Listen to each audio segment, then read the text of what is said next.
फालिया अवाम ने मोटरसाइकिल चोर को रंगे हाथों पकड़कर दुर्गत बनाकर पुलिस के हवाले कर दिया।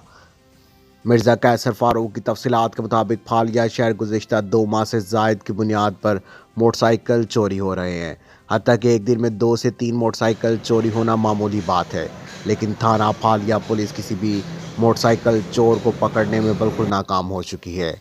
आज थाना फालिया की पोस्ट पर गली मद्दी मस्जिद में एक नौजवान को उस वक्त पकड़ लिया गया जब वो गली में खड़े मोटरसाइकिल का लॉक तोड़कर मोटरसाइकिल को ले जाने की कोशिश कर रहा था। मुबैना मोटरसाइकिल चोर की दुर्गत बनाकर हवाला पुलिस कर दिया गया। याद रहे कि कुछ दिन पहले भी अवाम ने मोटरसाइकिल चोर पकड़कर पुलिस फालिया को दिया था, लेकिन नतीजा सिफर निकला।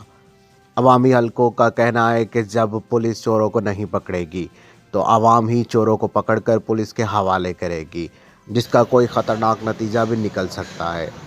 मिर्ज़ा कैसर फारूक, 94 न्यूज़, फालिया। अब तक के लिए सिर्फ इतना ही। मज़ीद खबरों और अपडेट के लिए 94 न्यूज़ के साथ रहिएगा। आप हमारी खबरें यूट्यूब और फेसबुक पर भी देख सकते हैं। अपना ख्याल रखिएगा। अल्लाह हाफिज़।